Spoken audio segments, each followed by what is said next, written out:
क्या आप जानते हैं कि के-पॉप उद्योग हाल ही में घटनाओं के बवंडर से गुलजार रहा है।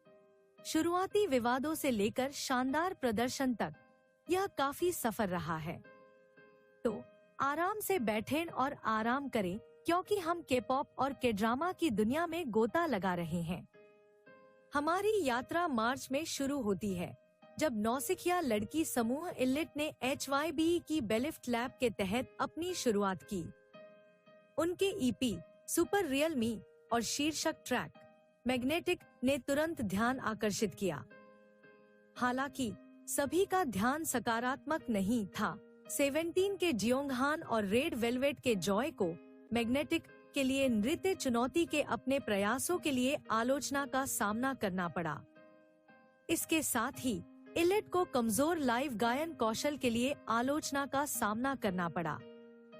लगभग उसी समय कोचेला में ले सेराफिम के प्रदर्शन को मिश्रित समीक्षा मिली, जिससे ब्लैकपिंक के पिछले कोचेला प्रदर्शन पर फिर से ध्यान आकर्षित हुआ।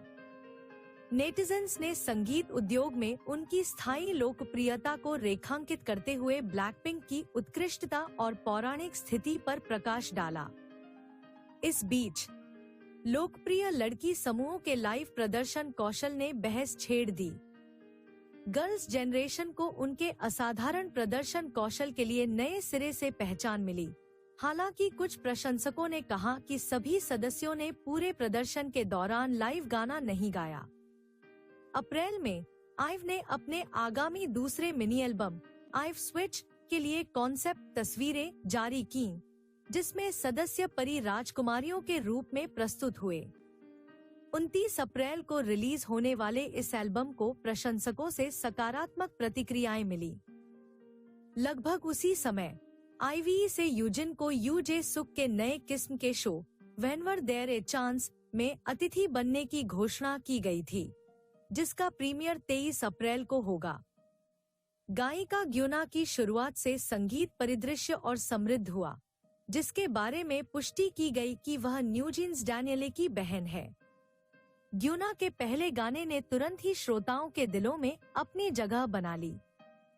अन्य समाचारों में BTS सुगा की concert film August D Tour de day the movie 24 में $10 मिलियन से अधिक की कमाई के साथ दुनिया भर में सबसे ज्यादा कमाई करने वाली फिल्म बन गई। नया बैंड SC2NT भी मई में डेब्यू करने के लिए तैयार है, जिसका पहला एकल the courage to find hope पर केंद्रित है। के ड्रामा की दुनिया में क्वीन ऑफ टीयर्स में किम सुह्यून के पेरिला लीफ दृश्य ने दर्शकों का ध्यान आकर्षित किया।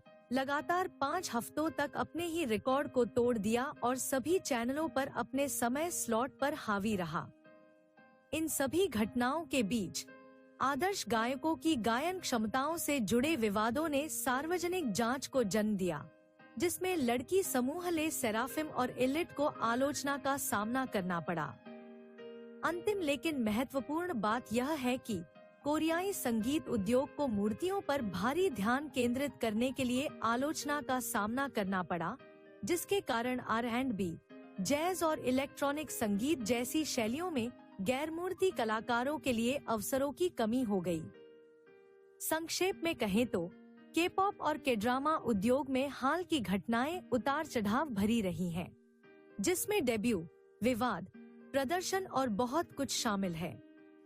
इलिट की शुरुआत और उनके द्वारा झेली गई आलोचनाओं से लेकर ब्लैकपिंक के कोचेला प्रदर्शन पर ध्यान का पुनरुत्थान, लोकप्रिय लड़की समूहों के लाइव प्रदर्शन कौशल पर बहस, SC2NT की आगामी शुरुआत तक कभी भी कोई सुस्त पल नहीं आया।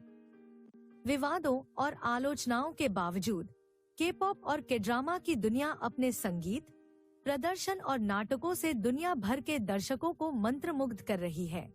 सुनो, मनोरंजन, ज्ञान और मौजमस्ती से भरपूर भविष्य के और वीडियो पैक के लिए XOXO गॉसिप लिप्स की सदस्यता लेना याद रखें। वास्तविक जीवन की भूत कहानियों और असाधारण गतिविधियों को भी नहीं भूलना चाहिए। इस वीडियो को लाइक करें और कृपया इसे अपने दोस्तों और परिवारों के साथ भी साझा करें। हमारी आकर्षक पृष्ठभूमि धुनें मूल रूप से प्यरेडी मैटिक द्वारा रचित थी। कृपया उसके चैनल को भी सब्सक्राइब करने पर विचार करें। देखने के लिए धन्यवाद और जल्द ही मिलेंगे।